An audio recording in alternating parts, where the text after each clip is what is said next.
یاسای ژمارە 38 چۆنت دەوێ وەها بیر بکەرەوە بەڵام وەکو ئەوانی تر ڕەفتار بکە. ئەگەر تۆ نمایشێکی ڕۆیشتن دژ بە ئاڕاستەی کات بخەیتە ڕوو، بیرۆکە ناتەقلیدیەکان و شێوازە ناباوەکانت پیشان بدەیت، خەڵکی پێیان وا دەبێت کە تۆ تەنیا دەتەوێت سەرنجیان ڕابکێشیت و لەسەرەوەڕا لێیان بڕوانیت. ئەوان ڕێگەیەک دەدۆزنەوە تا سزات بدەن، لە بەرامبەر ئەوەی کەوات لێ کردوون هەست بە نزمی بکەن. زۆر سەلامەترە کە مۆرکێک و شێوازێکی باو پەرە پێ بدەیت، تەنیا لەگەڵ هاوڕێ بە تەحەممولەکانت و ئەوانەی بە دڵنیاییەوە ناوازەی تۆ ستایش دەکەن ڕەسەنایەتی خۆت دەربخەیت. سەرپێچی لە یاساکە. لە دەوروبەری ساڵی 478 پێش زاین شاری سپارتا تیمێکی ناردە فارس کە لەلایەن پۆزنیاسی گەنج کە سپارتایی بوو ڕێبەرایەتی دەکرا. دەوڵەت شارەکانی یۆنان بەو دواییانە ڕووبەڕووی داگیرکاریەکی بەهێز بووبوونەوە لەلایەن فارسەوە.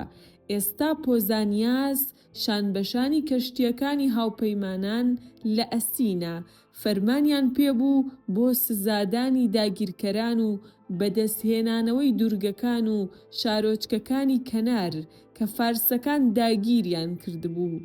ئەم ئەسیناییەکان و هەم سپارتاکان ڕێزێکی زۆریان بۆ پۆزانیاس هەبوو. ئەو وەکو جەنگاوەرێکی بێترس خۆی سەلماندبوو. بە خێراییەکی بێوێنەوە پۆزنیاس و سەربازەکانی قیبریسیان گرت، پاشان بەرەو خاکی ئاسیای بچووک بەڕێکەوتن کە بە هێلێسپۆنت ناسرا بوو. بیزەنتیمیان گرت و کە دەکاتە ئیستانبولی ئەمڕۆ. ئێستا کە گەورەی بەشێکی ئیمپراتۆریەتی فارس بوو، پۆزنیاس دەستی کرد بە پیشاندانی نیشانەکانی ڕەفتارێک کە لە سەر و شێوازی ئاسایی خۆیەوە بوو. ئەو بە ڕۆبی فارسی پۆشاکی خەڵکی ئاسایی دەرکەوت و پاسەوانی میسری لەگەڵدا بوون. ئەو خوانی گەورەی سازدان کە تیایاندا بە شێوازی فارسیدا دەنیشت و داوای دەکرد نمایش و سەرگەرمی بۆ ساز بکرێت. ئەو چیتر هاوڵە کۆنەکانی نەبینی، چووە ناو پەیوەندی لەگەڵ پاشای فارس، کوورش و بەگشتی کاریگەری خستە سەر شێوازی دیکتاتۆری فارس. بەڕوونی دیار بوو دەسەڵات و سەرکەوتن لە کەلەی پۆزنیاسی داوە. سوپاکەی ئەو ئەسیناییەکان و سپارتاییەکان وەک یەک سەرەتا پێیان وابوو ئەمە تەنیا حەزێکی ڕاگوزەرە. ئەو هەمیشە لە ئاماژەکانیدا درێژدادڕی دەکرد، بەڵام کاتێک ئەو بە چاوی سووک ڕوانیە شێوازی ژیانی سادەی یۆنانیەکان و ئیهانەی سەربازی ئاسایی یۆنانی کرد، ئەوان هەستی ئەوەیان لا دروست بوو کە ئەو زێدەڕۆیی دەکات. هەرچەندە بەڵگەیەکی کۆنکرێتی لەم بارەیەوە نەبوو، دەنگۆ بڵاو بوونەوە کە ئەو چۆتە بەرەکەی ئەولا و خەون بەبوون بە جۆرێک لە کورەشی یۆنانیەوە دەبینێت. بۆ ڕواندنەوەی ئەگەری یاخیبوون، سپارتاییەکان پۆزنیسیان لە فەرماندەیی وەلانا و بانگیان کردەوە بۆ وڵات. لەگەڵ ئەوەشدا پۆزنیاس بەردەوام بوو لە پۆشینی ستایلی فارسی، تەنانەت لە سپارتاشدا. پاش چەند مانگێک ئەو بە شێوەیەکی سەربەخۆ کەشتیەکی بەکرێ گرت و گەڕایەوە بۆ هێلسپۆنت. بە هاونیشتمانیەکانی وت ئەو بەردەوام دەبێت لە شەڕ لە دژی فارسەکان. لە ڕاستیدا ئەو پلانی جیاوازی هەبوو بۆ ئەوەی خۆی بکاتە فەرمانڕەوای هەموو یۆنان. بە هاوکاری خودی کوورش، سپارتاکان ئەویان بە دوژمنی گشتی ڕاگەیاند وە کەشتیەکەیان نارد بۆ گرتنی. پۆزنیاس تەسلیم بوو، دڵنیا بوو لەوەی کە دەتوانێت خۆی لە تۆمەتەکانی خیانەت بێبەری بکات. لە ماوەی دادگاییەکەیدا دەرکەوت کە لە ماوەی حکومڕانیەکەیدا وەکو فەرماندە چەند جارێک بۆتە هۆی هەراسانکردنی هاونیشتمانیە یۆنانیەکانی. بۆ نمونە مۆنۆمێنتی بە ناوی خۆیەوە قوت کردوتەوە و نەک بە ناوی ئەو سەربازانەی کە شانبەشانی ئەو جەنگابوون. هەروەها چۆن نەریتەکە وەها بوو، لەگەڵ ئەوەشدا پۆزنیاس ڕاستی دەکرد. سەرباری بەڵگەی چەندەها پەیوەندی لەگەڵ دوژمندا، سپارتاکان ڕەتیان کردەوە ئەم پیاوە بەند بکەن، چونکە بنەچەیەکی خانەدانی هەیە، بۆیە وازیان لێهێنا. ئێستا پۆزنیاس وای دەبینی کە کەس دەستی بۆ نابات، نامەبەرێکی گرت و نامەیەکی نارد بۆ کۆرش. بەڵام نامەبەرەکە ئەو نامەیەی بۆ دەسەڵاتدارانی سپارتا برد. ئەم پیاوانە دەیانویست زانیاری زیاتریان دەستکەوێت، بۆیە بە نامەبەرەکەیان ورد. سەردانیەک بۆ لای پۆزنیاس ڕێک بخات لە پەرستگا، لەوێ ئەوان توانیان خۆیان بشارنەوە لە پشتی بربەستێکەوە. ئەوەی پۆزنیاس وتی بووە مای شۆکبوونیان. ئەوەی کە پۆزنیاس وتی ئەوە بوو قەت گوێبیستی یەکێک لە خۆیان نەبوو بوون کە بەو جۆرە سوکایەتی قسەیان لەسەر بکات. ئەوان ئامادەکاریان کرد بۆ ئەوەی دەست بەجێ بیگرن. لە ڕێگەیدا لە پەرستگەوە بەرەو ماڵەوە، پۆزنیاس قسەی ئەوەی پێگەیشت کە چی ڕوویداوە. ئەو چووە پەرستگەیەک تاوەکو خۆی بشارێتەوە. بەڵام دەسەڵاتداران شوێنی کەوتن و پاسەوانان لە هەموو لایەکەوە دەورەیاندا. پۆزنیاس ڕەتی کردەوە کە مل بدات. دەسەڵاتداران ئارەزوومەند نەبوون کە لە پەرستگا پیرۆزەکەدا دەری بێنن. لەو ناوەدا لەژێر حەرەسیاتدا هێشتیانەوە تا ئەو کاتێک کە دوجار لە برسا مرد. لێکدانەوە لەوانەیە لە یەکەم سەرنجدا وەها دیار بێت کە پۆزانیاس کەوتبێتە ناو داوی خۆشەویستی لەگەڵ کللتورێکی تردا کە دیاردەیەکی کۆنە بەقەت کات. ئەو کە قەت بە ئاستنزمی سپارتاکان ئاسوودە نەبوو، خۆی لە خۆشەویستی بۆ کامەرانی و خۆشی هەستیانەی فارسدا دۆزیەوە. ئەو ڕۆبی فارسی پۆشی و بۆنی فارسی لە خۆیدا و هەستێکی ڕزگاربوونی لە سادەیی و دیسپلینی یۆنانی لەلا دروست بوو. بەم شێوەیە کاتێک خەڵکی کللتورێکی تر پەیڕەوی دەکەن کە تیایدا پەروەردە نەکراون، لەگەڵ ئەوەشدا زۆر جار بە هەمان شێوە شتێکی تریش دوور دەبینێت، ئەو خەڵکەی فرجگرتن بە کللتورێکی ترەوە پیشان دەدەن، بە چاوێکی سووکەوە دەڕواننە ئەوەی خۆیان. ئەوان ڕواڵەتی نامۆی دەرەوەیان بەکاردێنن بۆ خۆجیاکردنەوەیان لە خەڵکی ئاسایی کە بەبێ پرسیار پەیڕەوی لە نەریت و یاسا لۆکاڵەکان دەکەن و هەستێکی باڵایی لە خۆیاندا پیشان دەدەن. بە پێچەوانەوە ئەوان بە شکۆمەندیەکی زۆرترەوە ڕەفتاریان دەکرد. ڕێزیان بۆ ئەوانە پیشان دەدا کە لە ئارەزووەکانیاندا هاوبەش نین. لە ڕاستیدا پێویستیان بە پیشاندانی جیاوازیان وەها بە شێوەیەکی دراماتیکی زۆر جاروایان لێ دەکات کە ئەو خەڵکە ڕقیان لێ هەڵبگرن کە ئەوان ڕاستەوخۆ یان ناڕاستەوخۆ تەحەدای باوەڕەکانیان دەکەن. زۆرێک لە ئێمە وەک پۆزانیاس هەست بە کێشەبوونێک بەرەو بیانی و نامۆ دەکەین.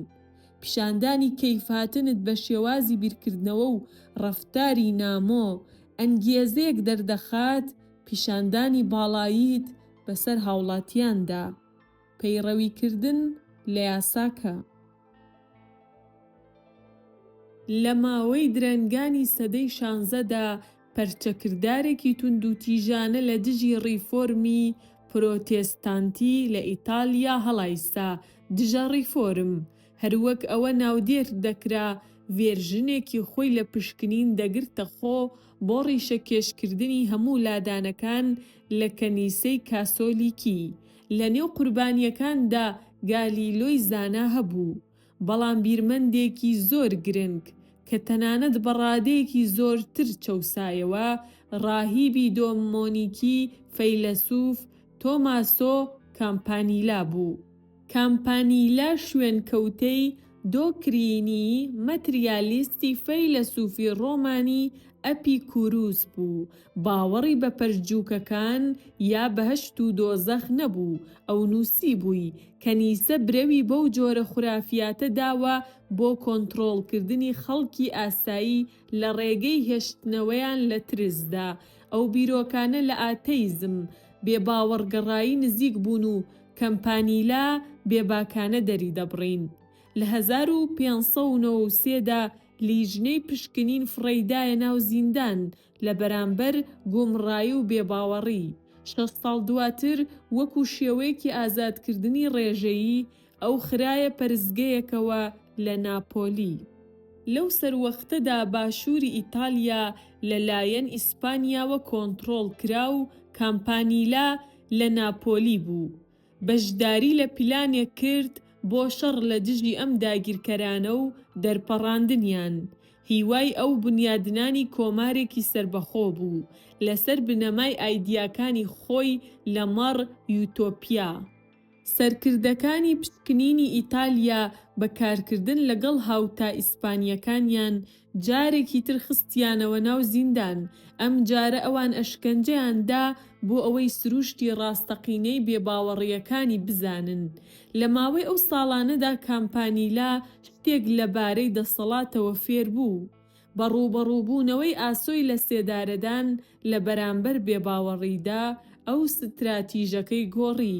ئەو دەستبەرداری باوەڕەکانی نەدەبوو، لەگەڵ ئەوەشدا دەیزانی دەبێ ڕووی دەرەوەیان ڕووپۆش بکات و بیشارێتەوە.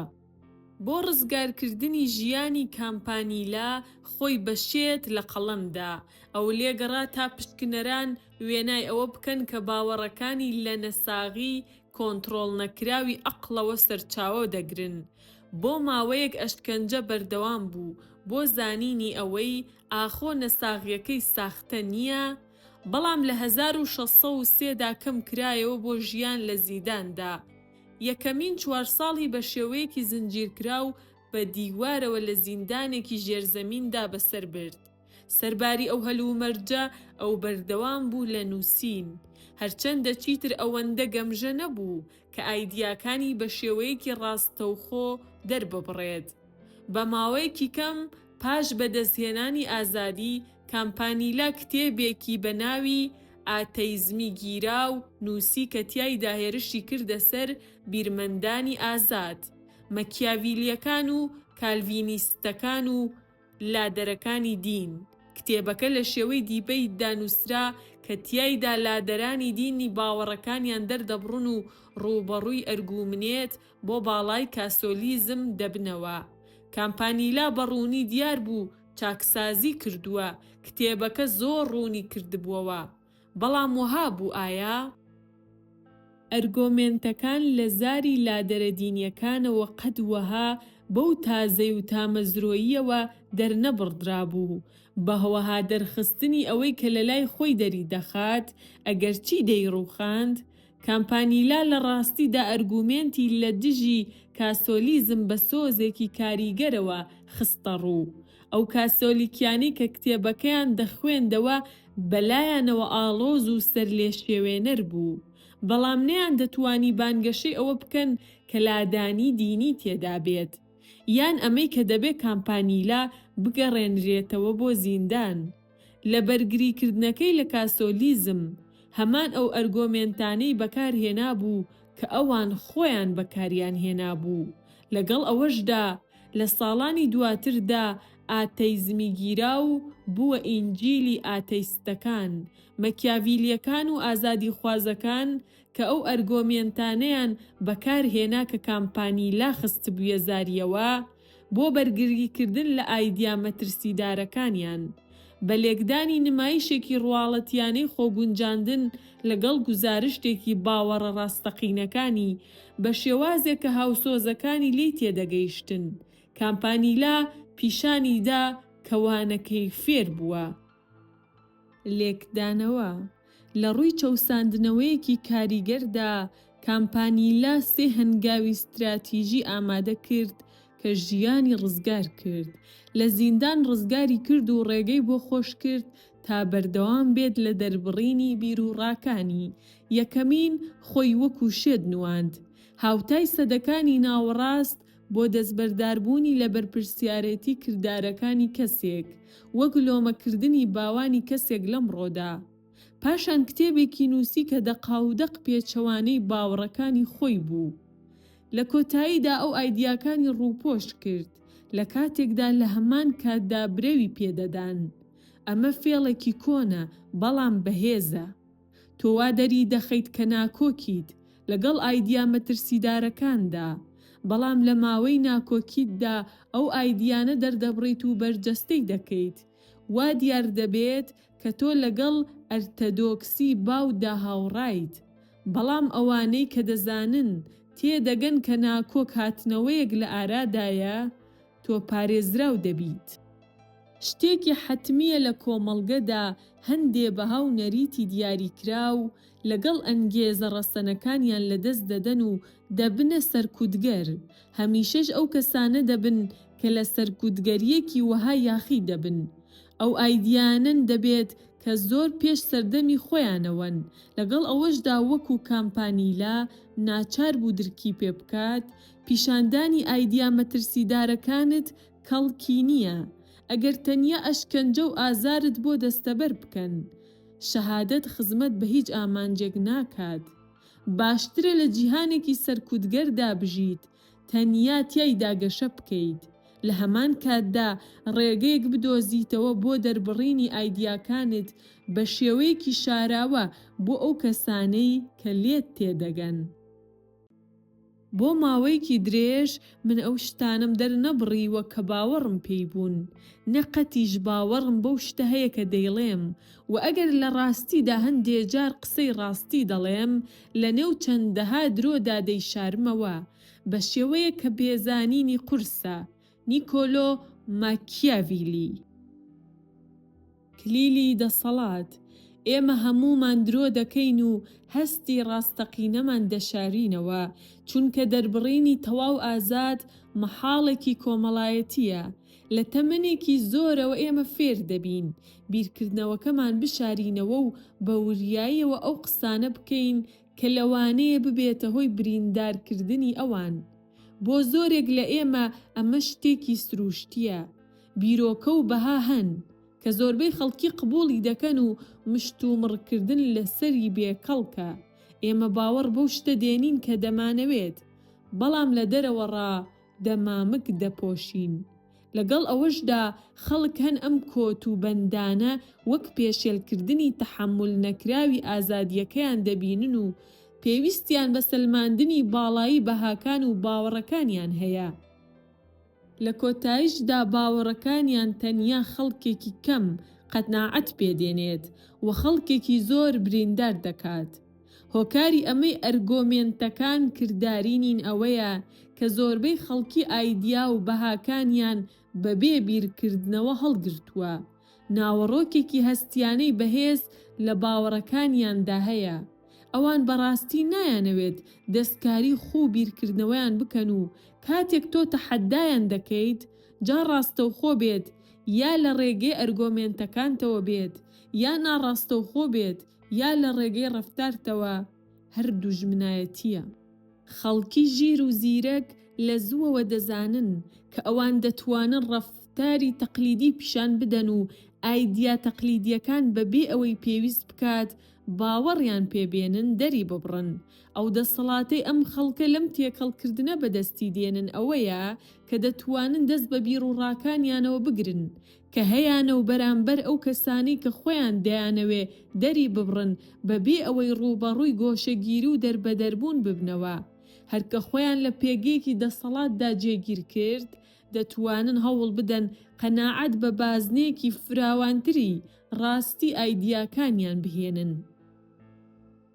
دەسەڵات ئەو شتە مەدەرە سەگەکان کە پیرۆزە و مرواری فڕێمە دەرە بەردەم قاس، نەوەک پێی پیا بنێن و هێرش بکەنە سەر تۆ عیسای مەسیح.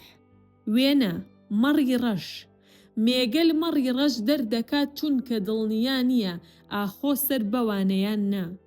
بۆیە مەڕەکە خۆی دوا دەخات یان لە مێگەل دوور دەکەوێتەوە کە لەوێوە لەلایەن گورگەکانەوە دەورە دەدرێت و دەست بەجێ قوت دەدرێت. لەگەڵ مێگەل بمێنەرەوە لەناو ژمارەدا سەلامەتی زیاترە. جیاوازیەکانت لە بیرکردنەوەکانتدا بپارێزە، نەک لە خوریەکەتدا.